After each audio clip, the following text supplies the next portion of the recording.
Welcome to tax master class. आप देख रहे हैं part 5 federal budget 2021-22। Finance bill 2021 present हो चुका है नेशनल असेंबली में। मैं हूं एडवोकेट एंथनी विलियम्स और हम देख रहे हैं नोट्स ऑन क्लॉजेस, यानी कि फाइनेंस बिल में भी क्लॉज वाइज, जैसे आप ये देख रहे हैं क्लॉज 224 तक हम पहुंच चुके हैं। तो 225 पे हम बात करेंगे। ये तो क्लॉज है जो फाइनेंस बिल का हिस्सा है और जब ये अप्रूव हो जाएगा तो ये फाइनेंस एक्ट 2021 बन जाएगा। लेकिन ये अमेंड कर रहा है section 131 of customs act 1969। Custom act यानी इंपोर्ट एक्सपोर्ट का जो मेन कानून, और ये कह रहा है कि जब सेक्शन 131 अमेंड होगा तो रिमूव कर देगा रिडंडेंसी। रिडंडेंसी का मतलब होता है डबल करना या एक चीज बार बार करना in this section, and to facilitate exporters for genuine reasons as customs transaction are taking place through VBox system all over the country. तो यहाँ पर एक्सपोर्टर्स को फैसिलिटेट किया गया है और जेन्युइन रीजंस जो है ना क्राइटेरिया लेट डाउन कर दिया गया। याद रखें कि ये जो जुमले हैं ये एक्सप्लेनेशन है जो गवर्नमेंट ने, एफबीआर ने और एफबीआर की टीम ने एक्सप्लेन किया। ये कानून को एग्जैक्टली नहीं एक्सप्लेन करा। वो तो जब ये चीजें कानून कोर्ट में चैलेंज होती है, चाहे ट्रिब्यूनल है या हाई कोर्ट और खासतौर पर सुप्रीम कोर्ट, जब इस पर बताएगा कि ये सेक्शन का एक्चुअल मतलब ये तो है। लेकिन जो कस्टम अथॉरिटीज और आप as importer and taxpayer, आप एक जनरल सेंस जो बनाते हैं वो ये है, इन्होंने भी एक्सप्लेन किया। तो यहाँ से आपको उनकी एक सोच पता चल जाती है। अगर आपकी एक डिफरेंट सोच है सी सेक्शन पे, आप एक्सपर्ट हैं या आपका एक्सपीरियंस बहुत है, कोर्ट एक्सपर्ट है, तो जारी बात है फिर आप अपना व्यू एक्सप्रेस कर सकते हैं। लेकिन ये व्यू पहले एक्सप्रेस करना था, अब शायद आप नेशनल असेंबली में कोई लेटर नहीं भेजा जा सकता, शायद भेजा जा सकता है। ये पॉइंट भी देखना पड़ेगा कि अब जब फाइनेंस बिल प्रेजेंट हो जाए और फाइनेंस एक्ट बनने से पहले पब्लिक से मजीद फीडबैक लिया जा सकता है कि नहीं, क्योंकि गलती या इम्प्रूव गलती गवर्नमेंट कर सकती है। तो ये बेसिकली इस सेक्शन का मकसद था कि वीबॉक के अंदर फैसिलिटेट करें, यानी जेन्युइन एक्सपोर्टर फैसिलिटेट हो जाए कस्टम ट्रांजैक्शन के तौर पे वीबॉक के अंदर। वीबॉक का सिस्टम खत्म हो रहा है और ये नवंबर तक खत्म हो जाएगा। इसकी जगह पाकिस्तान सिंगल विंडो सिस्टम आ रहा है, जो न सिर्फ कस्टम का इदारा बल्कि और जो 45 इदारे कस्टम के अलावा हैं जो इंपोर्ट एक्सपोर्ट से डील करते हैं, उसमें एंटी नार्कोटिक्स वाले भी हैं और भी हैं, उन सब के साथ कोऑर्डिनेशन हो सके और कम टाइम में, मतलब अगर एक पाकिस्तान में चीजें नॉर्मली इंपोर्ट करने में 3 to 6 मंथ्स लगते हैं, तो इससे कम टाइम लगना शुरू हो जाए। इसी तरह कानून को भी चेंज किया गया है। इस क्लॉज के तहत अमेंडमेंट होगी सेक्शन 155F में, टू अफोर्ड अपॉर्चुनिटी, यानी अपॉर्चुनिटी मौका दिया जाएगा of being heard to the registered user. यानी रजिस्टर्ड यूजर से मुराद यहाँ पे बात हो रही है वीबॉक या पाकिस्तान सॉफ्टवेयर क्यों पाकिस्तान सिंगल विंडो सॉफ्टवेयर के हवाले से बात हो रही है। और जो रजिस्टर्ड यूजर होगा with the canon of natural justice. तो बेसिकली देखें, कानून जितना भी होता है उसके अंदर सारी बातें लिखी होती हैं कि कस्टम कैसे लगना है, गुड्स क्या चीज है, पेनल्टीज कौन है, डिफरेंट टैक्स अथॉरिटीज कौन है, और इसमें टैक्स पेयर के राइट्स लिखे होते हैं। लेकिन बहुत सारे राइट्स टैक्स पेयर के नेचुरल जस्टिस के तहत आते हैं। यानी आप कह सकते हैं कि अगर वो इस कानून में ना भी लिखे हो तो इंसानी सोच भी है, और जब से इंसान जो है ना कानून को इस्तेमाल कर रहा है, रिलीजियस भी और स्टेट का कानून भी, तो उसके अंदर कुछ ऐसे पॉइंट्स हैं जो आप इग्नोर नहीं कर सकते, वो बेनिफिट आपने देना होता है।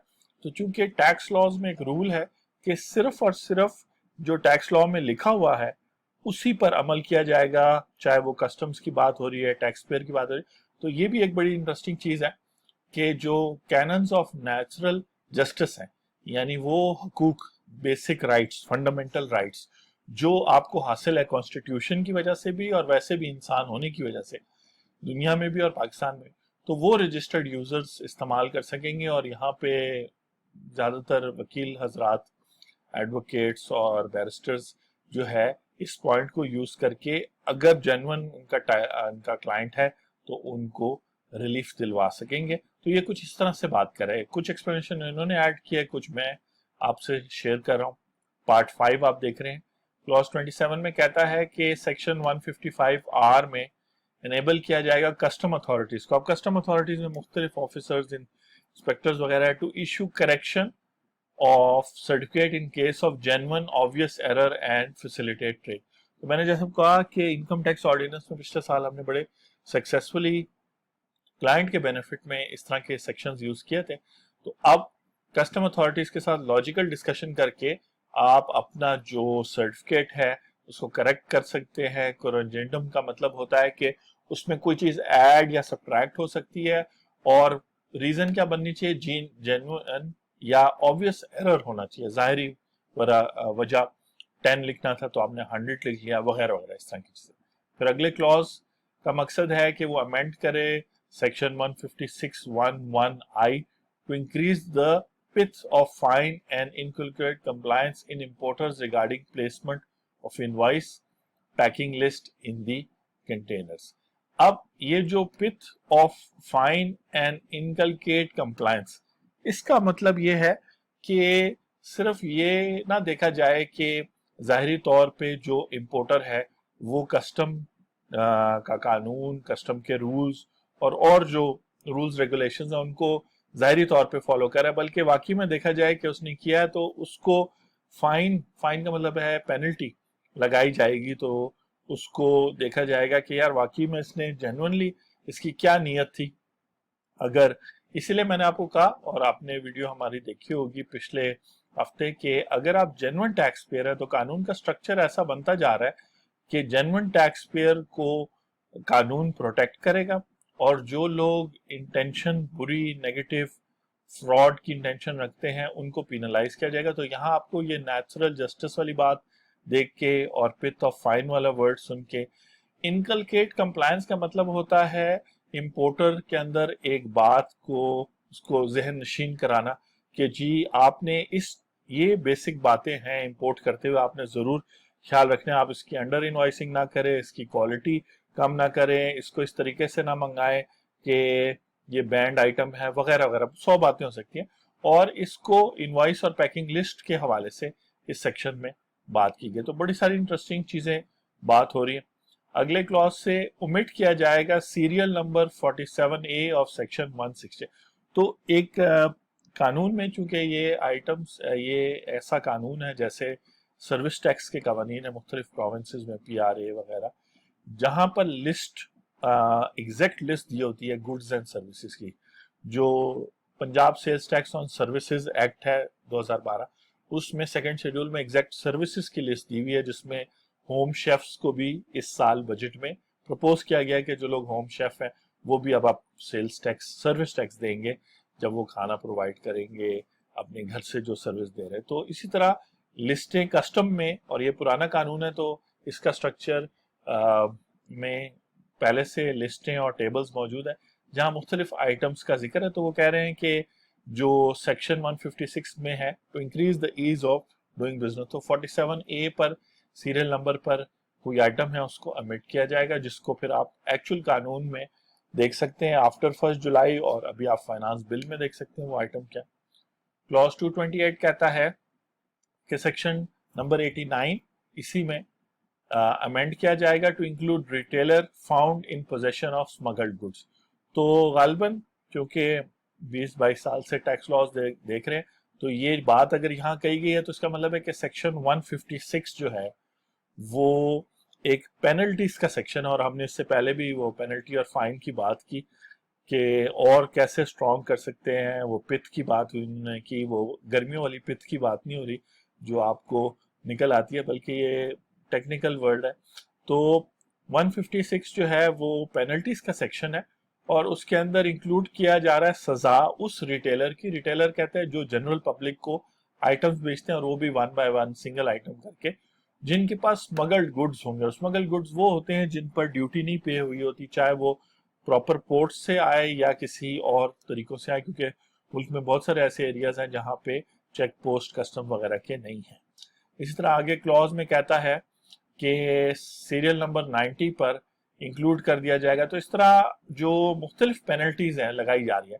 89 में गालिबन पेनल्टी फाइनेंशियल पेनल्टी होगी, और सेक्शन 90 में कस्टम एक्ट के क्रिमिनल पेनल्टी होगी। मैं इस बेसिस पे कह रहा हूँ कि इनकम टैक्स ऑर्डिनेंस में भी सेक्शन 182 है और हमारी वीडियोस भी हैं कि आपको नोटिस आता है 182 का, और फिर उसके अंदर एक टेबल बना हुआ है और उसमें मुख्तलिफ आगे पेनल्टीज हैं, कुछ फाइनेंशियल पेनल्टीज हैं, कुछ फिर क्रिमिनल पेनल्टीज हैं जो सेक्शन 191 में इनकम टैक्स की बात कर। इसी तरह यहाँ भी फाइनेंशियल पेनल्टीज हैं और आगे क्रिमिनल पेनल्टीज आ सकती हैं। इस क्लॉज के तहत 157 अमेंड होगा और डिस्करेज किया जाएगा अनस्क्रूपलियस एलिमेंट। अनस्क्रूपलियस कहते हैं ऐसे लोग जो ये नहीं देख रहे कि वो कानून तोड़ रहे हैं और वो जानबूझ के, उनको पता भी है कि वो कानून की वायलेशन कर रहे हैं, सोसाइटी को नुकसान पहुंचा रहे हैं। ऐसे एलिमेंट्स का मतलब है लोग, कारोबार, सब कुछ मिला के। Having dedicated conveyance of smuggling so that if a vehicle is apprehended third time for charge of smuggling it should not be released against a redemption fine.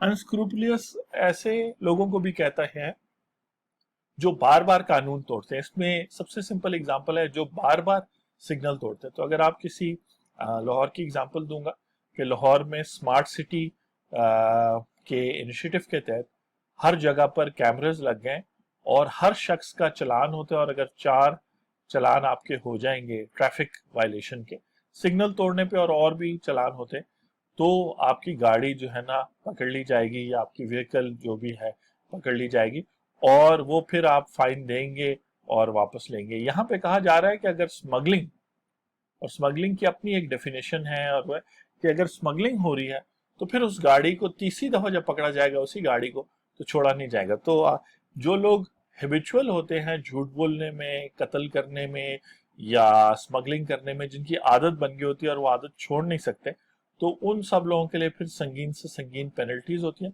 Normally वो लोग जो अपनी आदत बदल सकते हैं, जिनसे गलती हो जाती है, उनको फिर मौका दिया जाता है। तो यहाँ बात हो रही है, आप देखें कि प्रीवियस ईयर्स में भी हर एक कानून में चेंज किया गया, लेकिन ये जो इस तरह का चेंज है वो मैं बहुत देर बाद शायद देख रहा हूँ, जहां पर जो हैबिचुअल टैक्स इवेडर है उसको सख्त से सख्त पिनलाइज किया जा रहा है, और जिससे गलती हो रही है जेन्युइनली, या जो जेन्युइन टैक्स पेयर है उसको प्रोटेक्शन दी जा रही है, या कम से कम उसको कम से कम वार्निंग दी जा रही है। अच्छा जी, ये हो गया।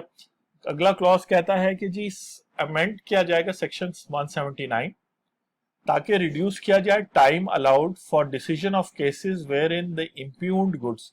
इम्प्यून्ड गुड्स कहते हैं ऐसे गुड्स जहां पर डिस्प्यूट हो गया हो बिटवीन कस्टम्स एंड कस्टमर। हो सकता है कस्टम वालों ने डिस्प्यूट किया हो सकता है कस्टमर ने डिस्प्यूट किया हो, इंपोर्टर ने डिस्प्यूट किया, एक्सपोर्टर ने किया, are lying at the sea port. तो ये वही जो ऊपर एक सेक्शन था जहां पे बात हो रही थी, ये उसके हवाले से जो है ना सेक्शन है, और यहाँ पर वो टाइम लिमिट रिड्यूस करने की बात कर रहे हैं।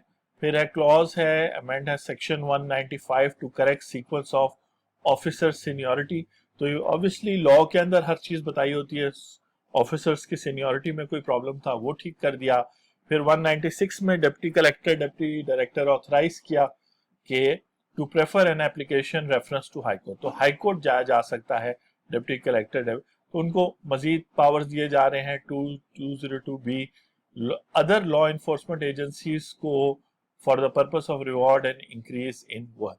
अमेंड किया जा रहा है कि जो बहुत सारे और FIA और बहुत सारे डिपार्टमेंट्स हैं उन सारों को जो है ना पावर दी जा रही है कि वो भी जो है ना उनको भी इंसेंटिव्स मिले अगर कस्टम का कोई वो इलीगल केस पकड़ते हैं जिसपे ड्यूटी वगैरह पे नहीं की। ये अब आप देख सकते हैं, ये एंडिंग कुछ और भी हैं जहां period of validity, advance ruling कहते हैं जहां पहले से इंपोर्ट करने से पहले कस्टम वालों से पूछ सकते हैं मैं जो ये चीज इंपोर्ट कर रहा हूँ इस पे आपके ख्याल से कितनी ड्यूटी होगी।